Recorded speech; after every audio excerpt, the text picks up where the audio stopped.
Araba, Guru Kulu Barat Alila, Nual Injira, Waka Sakata Gabra, Waka Sakalam Bora, Nual Injira, Naganu Ochide, Naganu Wichi, Ora Bula, Orana. You know, Kenya do, Kenya protecting what to Nurajan. Oromo today, Inumani Man Namale, one of agenda, this is over the stage.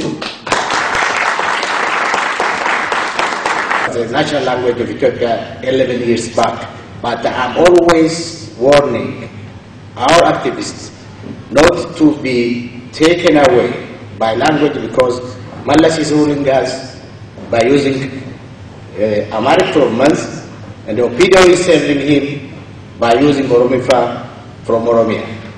So, without undermining the role of language, I think the Oromos are going to make or break if we win the political battle for political power. Sammu Oromo to sini. Abdin Kenya sini ada umat Oromo. Parlama, gumin parlama Oromo isini akka hamma bija ko danutti akka parlama Oromo tisini lala.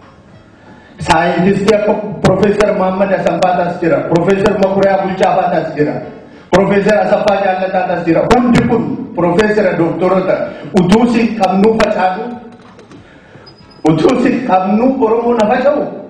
Legitimacy, we argue, requires a combination of a legitimating discourse, which we've heard in terms of a Christian nation, an ally in the war on terror, a democratic state in the Horn of Africa, whatever they want to use. Religion is a dangerous thing in this liberal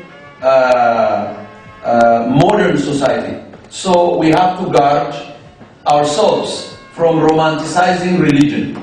Some of us, that democracy will not work in Ethiopia, is not working in Ethiopia.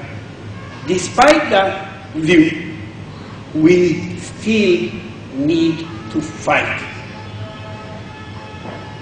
We told, when we got elected in 2005, we told our people something new. What is it?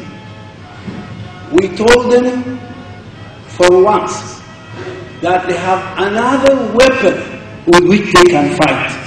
What is that weapon? That weapon is our voting power. Consistently impacting Oromoma, or the Oromo identity. The Oromo identity has been consistently impacted by religion. Islam, Christianity, or even the traditional Oromo religion did not change their policies, their approach, their impacts, or their influence. Command overlap, but there is no overlap. Always the party overrides the government, which means, although, for example, the president of the Oromia region, he takes order from Mallas Zenawi, or even from Siyum Masfin, Arkaba Ekowat, or